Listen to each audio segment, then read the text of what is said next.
Monsieur le président, monsieur le ministre, madame la ministre, pardon, monsieur le président de la commission des finances, monsieur le rapporteur général, mes chers collègues, l'examen de ce PLFR 4 est intervenu dans un contexte d'urgence et de très grande incertitude pour l'économie française. Évidemment, le PLF 2021, qui avait pour but d'accompagner le déploiement du plan de relance, devient littéralement anachronique et les prévisions financières qui le sous-tendent sont devenues caduques. Nous déplorons encore une fois qu'aucun scénario de deuxième, voire de troisième vague n'ait été formulé en amont. La reprise fragile dans notre conjoncture déjà très volatile se heurte au choc de la deuxième vague qui ébranle encore davantage nos commerces en cette période de fête de fin d'année. Bien sûr, dans ce contexte, nous ne pouvons que soutenir fermement les nouvelles mesures annoncées par la commission mixte paritaire. Nous souhaitons particulièrement saluer l'augmentation, à hauteur de 25 millions d'euros, des crédits budgétaires pour la mission enseignement scolaire, afin de financer le recrutement d'assistants d'éducation supplémentaires dans les collèges et les lycées professionnels, pour permettre aux enseignants vulnérables de dispenser leurs cours à distance, tout en maintenant un encadrement des élèves dans les établissements.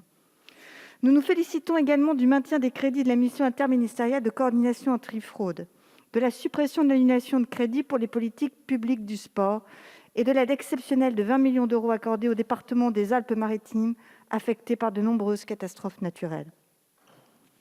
Au-delà de ces mesures d'urgence, rappelons que cette pandémie fait vaciller des pans entiers de notre économie. Les suppressions d'emplois et les faillites annoncées ne sont que la partie émergée de la crise. Les PME-TPE de nos circonscriptions souffrent en silence. À cet égard, comme notre groupe UDI indépendant l'expliquait dans son courrier du 30 octobre dernier adressé au Premier ministre, il est contre-productif de continuer à pénaliser les commerces de proximité alors qu'ils se retrouvent en première ligne, entre autres dans les communes rurales et périurbaines. Cette fermeture du petit commerce de proximité est une démarche économiquement destructive, sanitairement injustifiée. Nous n'avons cessé de le démontrer ces dernières semaines. Nous souhaitons rappeler l'importance du dialogue et de la concertation entre les territoires et leurs parties prenantes. Relevons donc ce défi, qui semble une gageure, en renforçant le couple maire-préfet.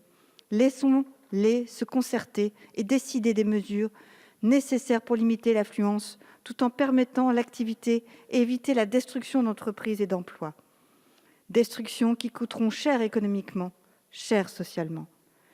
Faites confiance aux acteurs économiques locaux, qui s'efforcent d'instaurer des protocoles adaptés au territoire. La fermeture de rayons dans les supermarchés et le développement de la vente à emporter ne suffiront pas à contrer les géants du numérique. Il faut inscrire ce débat dans une logique d'équité, de proportionnalité et d'efficacité sanitaire. Aujourd'hui, il nous semble que ce n'est pas le cas.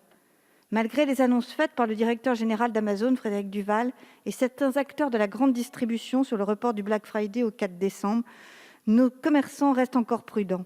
Nous ne pouvons laisser mourir nos commerces de proximité et j'espère que le gouvernement fera en sorte que leur réouverture ait bien lieu le week-end du 28 novembre, en permettant à la fois la sécurité sanitaire et l'activité économique, c'est-à-dire le sauvetage de ces milliers d'entreprises et d'emplois si nécessaires à notre pays.